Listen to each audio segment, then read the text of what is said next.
All right, sounds great. So I'm going to, in a very short period of time, talk about a catheter that sort of bailed me out. It's called a TwinPass Torque. For people that haven't heard about it, I'll give you a little brief description of it and describe how it helped me in this case.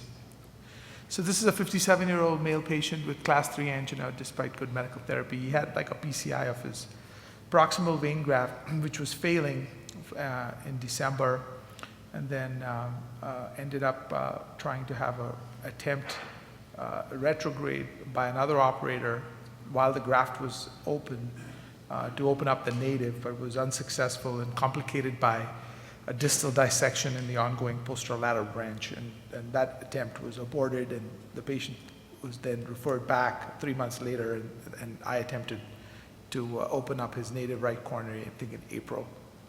So, as you can see, hopefully my movies are going to play now. Here you go. So, this is the vein graft to the right coronary. As you can see, it's been stented, and there's distal diffuse disease beyond the graft. And I think what ended up happening was that in an attempt to go retrograde through that acute angle, they roughed up the distal anastomosis, and then there was ongoing dissection into the posterolateral branch, and that's when they decided to call it quits. But luckily, this is not stented across the distal anastomosis. If this was stented, then it would pretty much be impossible to use this graft.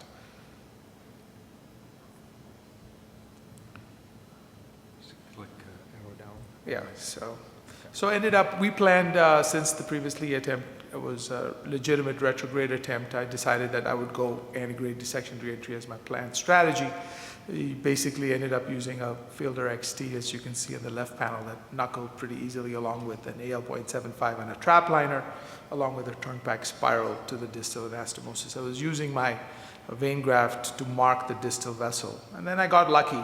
The XT, along with the microcatheter, sort of just went straight down and sort of re-entered into the PDA, which is pretty common, getting one of those two branches. Of course, our goal was to preserve both branches, so this wasn't going to be enough for us.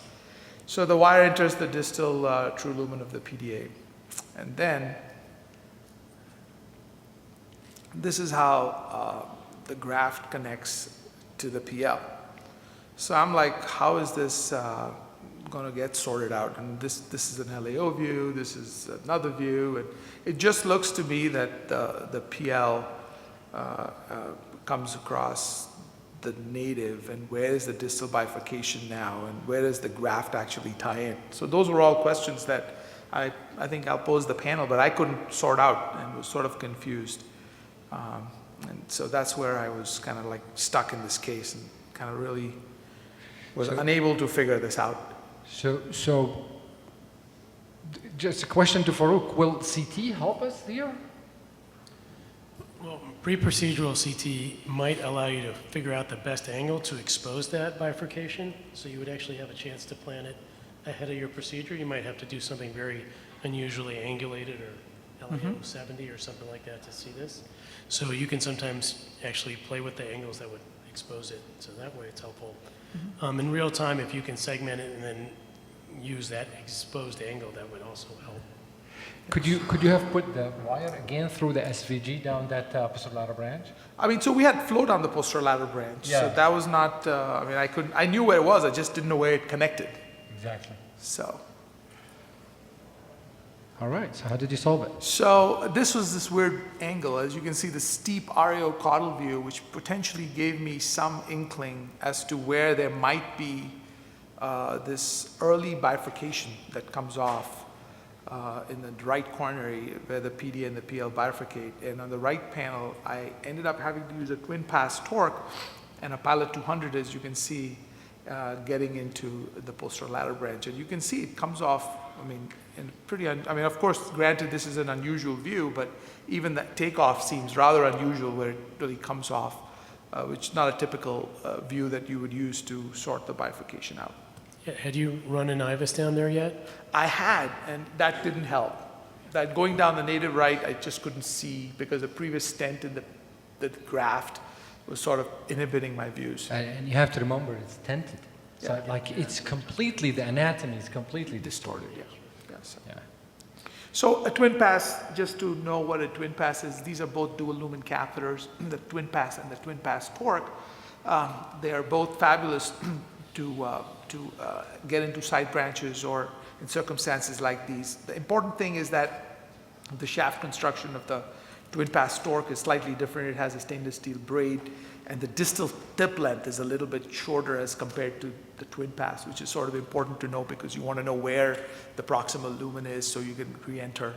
And then the dual lumen outer diameters are sort of comparable, maybe slightly bigger. But it's important because the over-the-wire lumen exit port has a deflection angle which allows you to access side branches, which is sort of what our goal was. And I got these slides courtesy Sunu, who's right here, and thankful for that.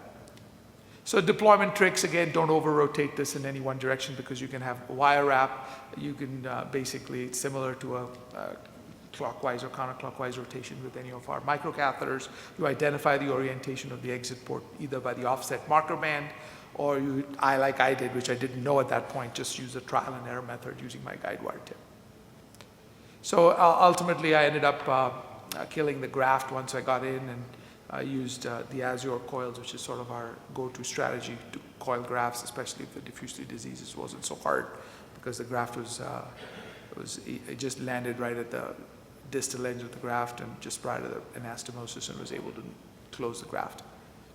Once we closed the graft, we ended up treating the right, and as you can see, the distal, once I stented that PL, the distal dissection from the previous attempt was still there, but the flow was brisk, and I didn't want to chase myself down all the way into the posterolateral branch, and I just left that alone. So at the end of the case, the guy got a good result. He had both his PD and PL preserved, and as you can see, the right corner is a pretty decent sized target, and he's been doing well and symptom free since. Awesome. Thanks for your attention. So this is another strategy to close the SVG, just to stent across the anastomosis, right? That's right. You know, and that view, Ashish used like the audio coddle. When I was a fellow, my mentor back then, and he kind of showed me, like we were struggling to wire, it's the best view to open that bifurcation. It always surprised. But you end up scratching your head, which is PDA, which is posterolateral branch, but it's really a very good view when you're stuck in audio and coddle. Any questions, any comments? I think the TwinPass Torque is fantastic cases, by the way. Okay. We had one case where I truly, that's when I just bought into this catheter. Was actually we ended up doing a STAR as an investment procedure and an RCA, and the RCA. I was hoping it would go into the PDA, but the wire knuckled into the posterolateral branch. So I'm going to interrupt you because people start leaving. I have an announcement. At the 38th floor, there is a reception for everybody with the faculty at 5:30 today, right, Manos? At the 38th floor. So the people who left, they're going to miss out, but you guys are all invited. So I'll make it quick. So anyway, so the point is, so we used the TwinPass to actually star into the PDA. So that we did a double star, and we left it and we came back and stented the bifurcation. So the TwinPass is very versatile, does amazing things.